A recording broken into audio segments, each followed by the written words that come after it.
First of all, thank you, Governor, for being here and for testifying before this committee and for your service, not just to your state, but to America.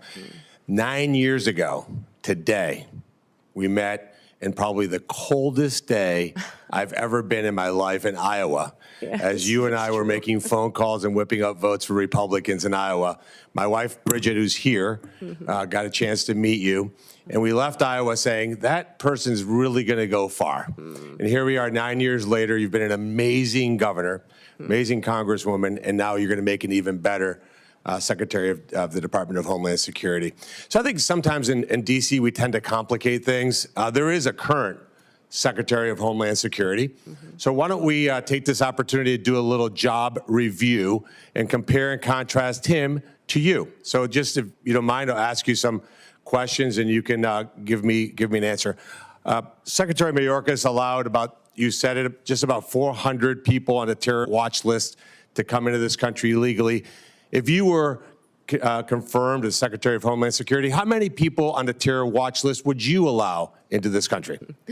Well, Senator, we would work every single day until we had that number was zero. And if you look at the previous Trump administration over his entire 4 years, in comparison to Joe Biden's number, President Trump, it was 11 that were then removed from the country and faced consequences. When you look at the 382 that Joe Biden has let in and the policies continue, is shocking and needs to be changed immediately.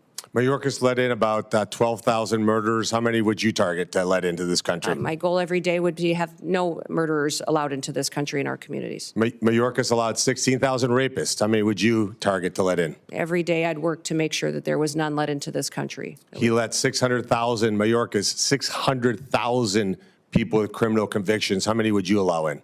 We would work every day to make sure people are safe and that those with criminal convictions are immediately removed. How many private jets would you have the United States taxpayers have fly into foreign countries to pick up people to bring them here? Yeah, Senator, we will no longer be undertaking that mission at the Department of Homeland Security. So not 700,000 individuals on private jets over the last 4 years. You would not have any? No. I'll be working with President Trump to put in place his agenda in adherence to our federal laws. And how many illegals will you plan to house in luxury hotel rooms in Manhattan at a cost of $6,000 per month?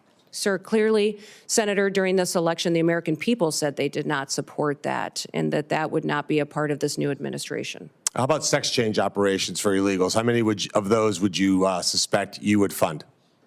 Senator, I believe that the Department of Homeland Security will be reevaluating its mission in this country to not allow that going forward under President Trump's goals. And if you had an illegal migrant that was in this country and they committed a crime, would you offer them airfare from one state to another to evade law enforcement? Sir, I will be following this nation's laws and the Constitution and make sure that all laws are adhered to. And if you had been the head of the Department of Homeland Security a year or so ago, would you have closed a detention center in Georgia that would have allowed the release of somebody charged with a crime?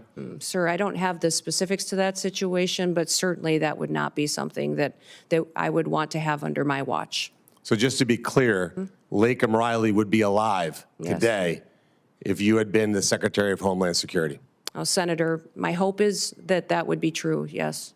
Let's switch to another part of the disgraceful immigration laws that Biden and Mayorkas, who objectively, by the way, has been the worst cabinet member ever in the history of the United States of America. Let's talk about temporary protective status. Temporary being the operative word. Mayorkas and Biden just extended temporary protective status again through 2027. Will you continue to corrupt TPS to allow some sort of open borders agenda? And will you use hot weather of 80 degrees and sunny beaches in El Salvador as a reason why people have to stay in America and not safely return? Yeah, Senator, this program has been abused and manipulated by the Biden administration, and that will no longer be allowed to allow that and these extensions going forward the way that they are. The program was intended to be temporary, and this extension of over 600,000 Venezuelans as well is alarming when you look at what we've seen in different states, including Colorado, with gangs doing damage and harming the individuals and the people that live there. And in terms of our border, like the physical border, I've been there many times, you've been there many times. Who should be in charge? Who should have operational control of our border? The United States government or the Mexican drug cartels? Oh, Senator, the United States needs to control our borders and secure them. So if this were a job interview in the private sector, and you had somebody like Alejandro Mayorkas in charge, and we had the opportunity to upgrade to you, this would be the greatest upgrade in history of the United States of America. But I'm going to end my time with a startling statistic and actually a challenge to the Democrat Party. When Mayorkas was confirmed, every single Democrat voted to confirm him. And 6 Republicans joined all 50 Democrats in that confirmation. If we get to the vote, and hopefully, Chairman, we could do that Monday, because we cannot wait one single day without you being in charge of that department.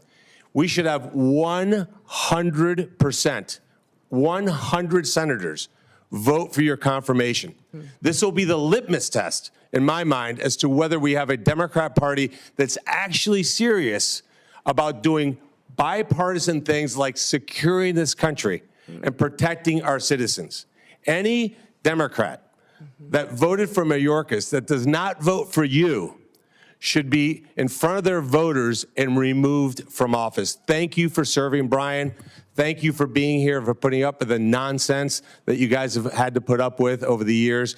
You are going to make an amazing Secretary of Homeland Security. Thank you for being here. Thank you, Senator.